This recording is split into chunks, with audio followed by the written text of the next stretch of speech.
Alrighty, everything is all good and sound? Well, aloha there, and welcome back to understanding what are minerals. Are they gems? Are gems a type of food? Instead of eating them, can you drink them? Or, well, first off, what are minerals? We've been learning all that. And there's a lot of things about it. Just going to where I left off was this etymology, describing what's the name come from, what's everything about. In the meantime, I'm troubleshooting my tech setup to see everything is good as usual. And yeah, I'll start with chemistry. So, chemistry. The abundance and diversity of minerals is controlled directly by the chemistry, in turn dependent on elemental abundances in the earth. The majority of minerals observed are derived from the Earth's crust. 8 elements account for most of the key components of minerals due to the abundance in the crust. These 8 elements, summing over 98% of the crust by weight, are in order of decreasing abundance. Oxygen, silicon, aluminum, iron, magnesium, calcium, sodium, and potassium. Oxygen and silicon are by far the two most important. Oxygen composes 47% of the crust by weight, and silicon accounts for 28%. Okay, it's just this.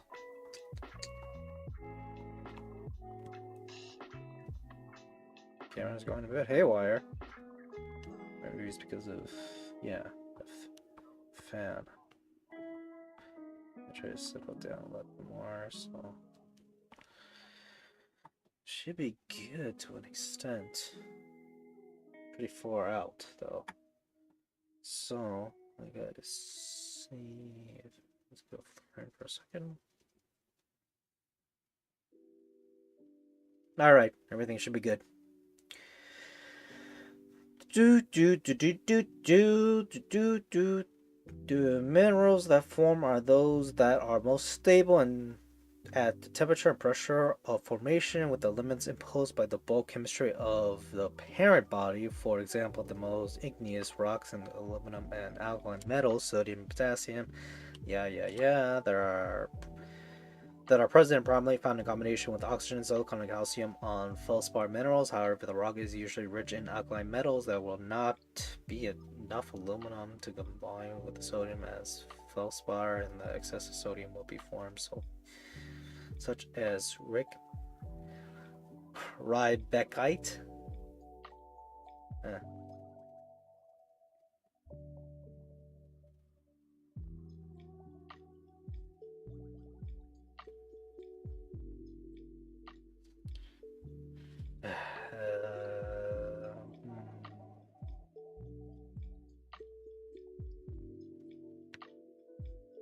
I'm gonna turn this a little bit down.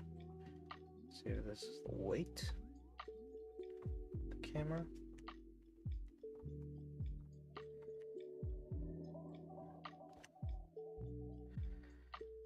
Or is it the light that is the issue? Simply that light over there versus this.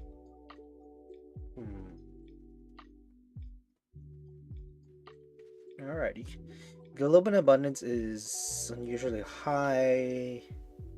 Excessive aluminum will form muscovite or aluminum-rich minerals. The silicon is the deficient part of the feldspar will be replaced by false pathoid minerals. Precise prediction of minerals represent a rock, particular composition, formed in particular temperature and pressure requires complex aerodynamic calculations. Yes, we don't have time to do calculations in this time. However, approximate estimates might be made using relative simple rules of thumb, such as the CIPW norm, which gives reasonable estimates by volcanic rock formed by dry magma. Normally, the mineralogy and the calculations composition of rock sample that estimates the idealized mineralogy of a rock based on the quantitative chemical analysis according to the principle of geochemistry. Yeah, and then it talks the rest of everything. which is getting too much to it. Let me actually see what I could skim through or not. Alright, looks like I could skip through here. Except the pictures. Let me read up the pictures for y'all. Hubernite, the magnesium-rich and member of the wolfmite series with minor quartz in the background. This minor quartz would be pretty much here in the picture. And yeah, it's part of a series, it's part of family, it's part of class. It reflects how it is. Now, yeah, skimming through everything, I'll just tell you the most ones. Because of the 8 most common elements made up 90% of the Earth's crust, there are small quantities of other elements are typically present and substitute into a common rock form minerals. Yes, changes in temperature and pressure and the composition alter the mineralogy of a rock sample. Yes, along with other things, tectonic or magnetic movement and differing physical regimes. Regimes will refer to its formation and where it's forming, which is quite odd on itself. That's how it does go, some sort. But there's still more. Well, let's get a composition. 2. A mineral may change its crystal structure as a consequence of changes in temperature and pressure without reacting. So I'm understanding the gist of it, chemistry-wise. Not that much. But, hey. Maybe chemistry, I remember, is working through labs and understanding the chemical properties of things along with understanding the properties. So, we're not going to do the bulk of it, just know the gist of minerals. Alright, this picture. When the minerals react, the products will sometimes assume the shape of the reagent. The product mineral is termed as fossilmorph of or after the reagent, illustrated here in the fossilmorph of kaolinite after orthotic clays. Here, the Fismorph preserved in Carl's, yeah, I'm pronouncing bad. Carlsbad twinning comet in orthoclase. I don't understand most of this. Well, moving on. At least now we're in physical properties. Classifying minerals ranges from simple to difficult, and a mineral can be identified by several physical properties, some of them being sufficient for full identification without equivulsion. In other cases, minerals can be classified by more complex optical, chemical, or X-ray diffraction analysis. These methods, however, can be costly and time-consuming. Physical properties applied for qualification include crystal structure and habitat, hardness, luster. Now, is this diphernity, color, streak, cleavage, and fracture, specific gravity? Other less general tests include fluorescein, phosphorusine, magnesium, radioactivity, tendency, and response to mechanical induced charges of shape or form, piezoelectricity, and radioactivity to dilute acids. Yeah, and that's the gist of it. Alright, crystal structure and habit. Crystal structure results from the orderly geometric spatial arrangement of atoms in the internal structure of a mineral. That's why it's usually shaped like this. Topaz is characteristic orthophytic allogeneic crystal shape. So, yeah, this crystal structure is based on a regular internal atomic or ionic arrangement that is often expressed in the geometrical form that is the crystals takes. Even when minerals grains are too small to see or irregular shape, the underlying crystal structure is always periodic and can be determined by X-ray diffractions. Yeah, that's getting too much. But these families can be described by relative lengths of 3 crystallographic axes and the angles between them. Go here geographically. It's the axis, the angles, if it's shaped to have it appear in a certain form.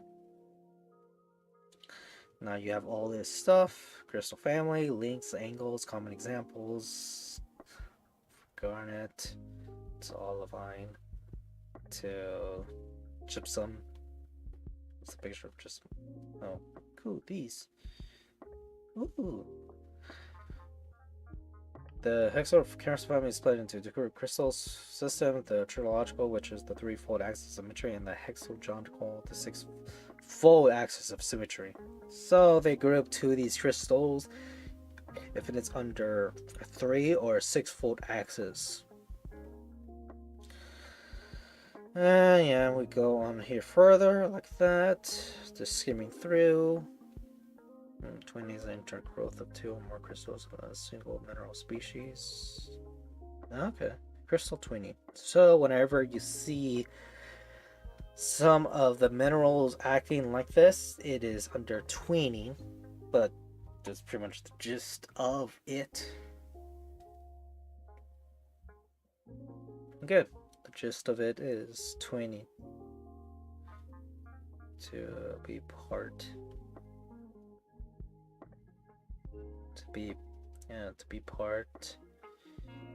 in formation. Contact twins as seen in spinal. Yep. On here, crystal habit, it refers to overall shape of crystals. Then, alright, this is something easier I could go through. Its entirety. Hardness. The hardness of the mineral defines how much it can resist scratching. This physical property is controlled by the chemical composition, crystal structure of the mineral. A mineral's hardness is not necessarily constant for all sides, which is a function of a structure. Crystallological graphic weakness renders some directions softer than others. An example of this property exists in kyanite, which is the most hardness of 512 parallel to 001, but 7 parallel to 100, yada yada yada. Then it shows you more on its hardness scale and everything is measured. So same as crystallization, you can go on this table and measure all this. Everybody doesn't remember this in their head. You always have these tables and lists to go under. After all, it's all about classification. But it gives you examples from one being the softest is talc and the hardest is 10, diamond, under here. Diamond is the harder natural material and has the MOH's hardness of 10.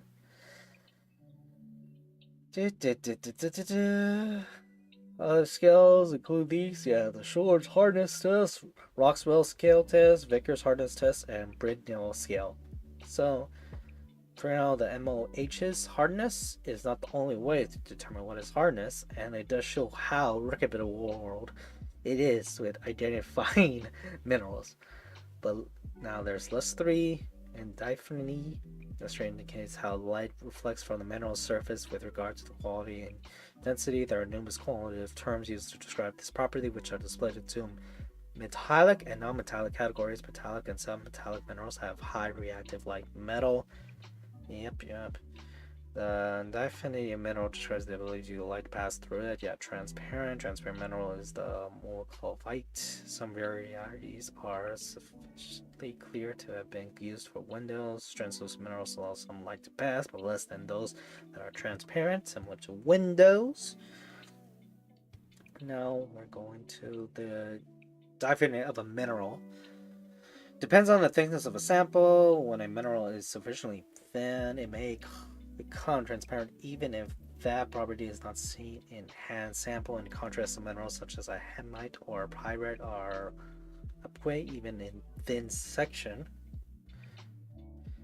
Alrighty, now we go to color and streak. This is more simple. Simpler.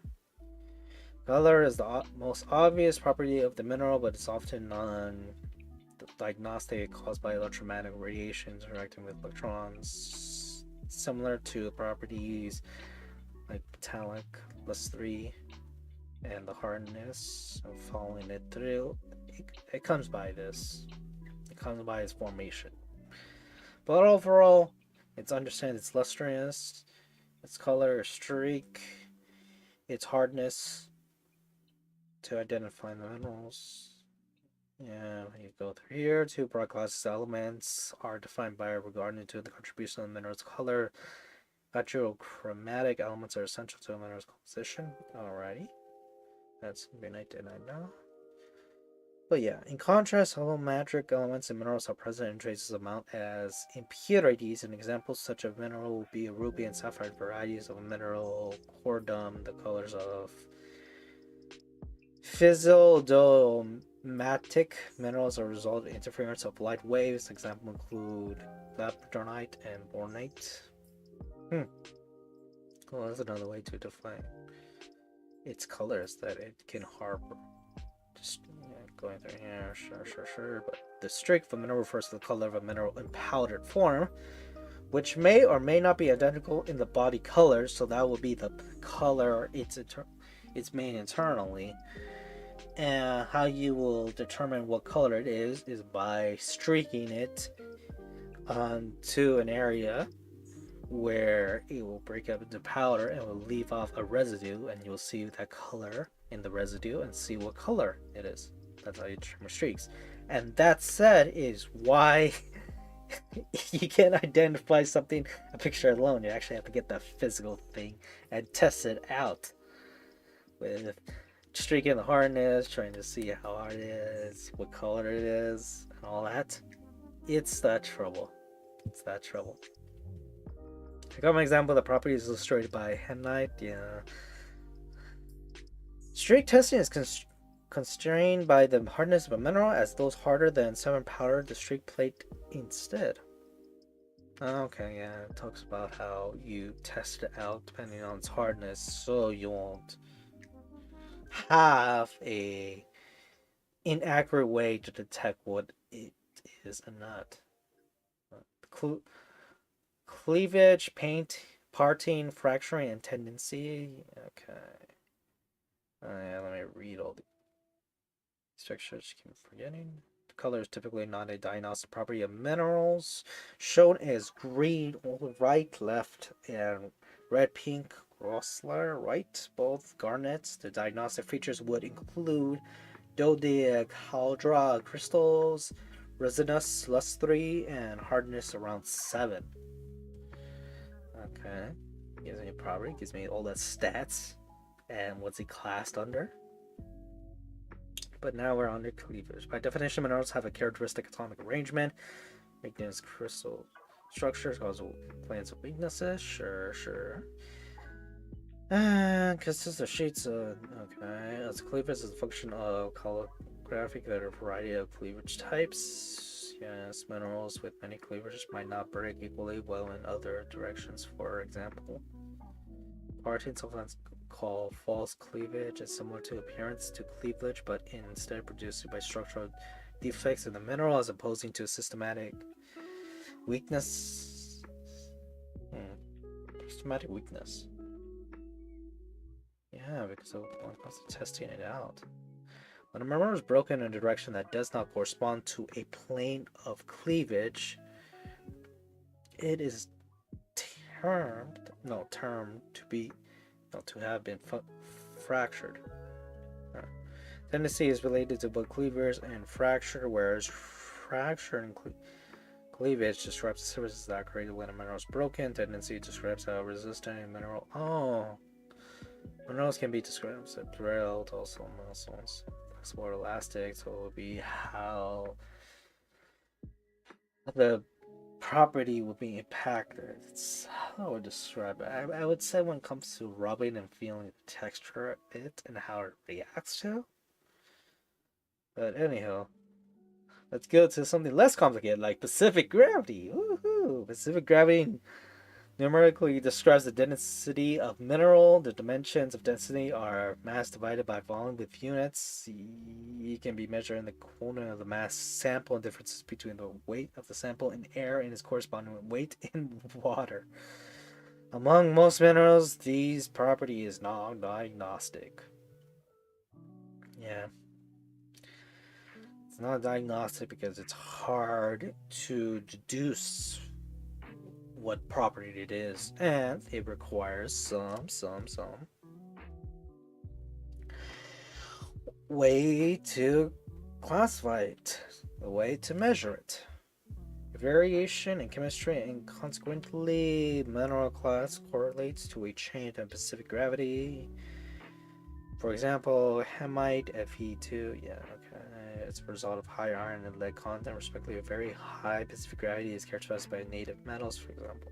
And gold has observed specific gravity between 15 and 1913. Okay, so I'm going to describe what specific gravity is. Describes the density of mineral, sure. But it's defined by the density of the mineral divided by the density of water at 4 Celsius, and thus is the dimensional quantity identical in all unit systems. And going through here, and it just tells you how measuring it is like. But I mean, that's the closest thing of understanding what specific gravity is. It is the density of material under unit systems. Dimensionless quantity identical in all unit systems. Yeah, that's so much I can understand. In this case, but further, I'll also go through other properties to see how, besides hardness, color, streaking, metallicness, and specific gravity, it is what else is present. Other properties can be used to diagnose minerals. These are less general and apply to specific minerals. So specific properties: dropping dilute acid, yes, giving off carbon dioxide gas, especially with the rocks limestone. Calcite immediately. Okay, this is challenging. Effervescence in acid, whereas acid must be applied to powder dolomite, often to a scratched surface in a rock, for it to effervescite. Okay, magnesium is a very conspicuous property of a few minerals. Minerals can also test it for the taste and smell. Radioactivity is a rare property found in minerals containing radioactive elements. Yeah, the optical result termed a radioactive halo or pyrographic halo is observable with various techniques such as thin section petrography. And yeah, now, oh boy, we're getting to the classification parts. Woohoo! I'm going to just skim through this more and more, and realizing that the more understanding about minerals, the less I know about them. And yeah, I've taken the end of time learning about minerals, gems, and all that such. This is why I'm going to take it another day, where I need to understand that. And also clarify that it's a lot of classifications, trying to chart everything out. But yeah, at least I'm remembering. And you keep reminding that it is something to definitely look at. So I'm learning more about minerals, I guess. Classification. And 315 BCE, Theophrastus presented the classification minerals and the treatises on stones. Yes, George's classification minerals in 1546, and so on. Linnaeus and early classification minerals are given by Carl Linnaeus in seminal 1735 book Systema Naturae. He divided the natural world into 3 kingdoms: plants, animals, and minerals, and classified each with the same hierarchy in descendantly order. These were phylum, class, order, family, tribe, genesis, and species. Yeah. However, while the system was justified by Charles Darwin's theory of species formation, has been largely adopted and expanded by biologists in the following centuries, who still even use his Greek and Latin-based bio-naming scheme, it had little success among mineralogists. Yeah. Now, let's go with modern classification. Minerals are classified by variety, species, series, and group, which is different from animal and plant base. In order of creation generality, the basic level of definition is that of the mineral species, each of which is distinguished by the others by unique chemical and physical properties. For example, quartz is defined by its formula, and a specific crystalline structure that distinguishes it from other minerals with the same chemical formula, termed polymorphs. when there exists a range of composition between two mineral species, a mineral series is defined. For example, the biotite series is represented by a variable amount of the endomembers phlogopite, siderofolite, anite, and eastonite. In contrast, a mineral group is Easternite, might as well also be Westernite there. A grouping of mineral species with some common chemical properties that share a crystal structure. Yes, we go on more perspective. Two common classification, Dana and Struts, are used by minerals, both rely on composition. Okay. Alright, I can read this. James Dwight Dana, a leading geologist of this time, first published the System of Mineralogy in 1837. As of 1997, it is the 8th edition. The Dana classification assigns a 4-part number of a mineral species. Its class number is based on the important composition groups. This type gives the ratio cations to anions. So it's not an O. If it's O, it will be onions. But this word, it's just anions. Anions in the mineral, and the last two group minerals by structural similarity within a given type or class. The less commonly used Strutt's classification, named for German mineralogist Carl Hugo Strunz, is based on the Dana system that combined both chemical and structural criteria, the latter with regards to distribution of chemical bonds. And then talks more about the properties, classifications, chemical composition, starting the grouping. The largest group of minerals by far are the silicates. Most rocks are composed of greater than 95% of silicate minerals, and over 90% of the Earth's crust is composed of these minerals. The two main constitutes of silicates are silicon and oxygen, which are the two most abundant elements in the Earth's crust. By other common elements in silica minerals correspond to other common elements in the Earth's crust, such as aluminum, magnesium, iron, calcium, sodium, and potassium. Some important rock-forming silicates include the feldspar, quartz, olivines, pyroxenes, afflables, garnets, and micas.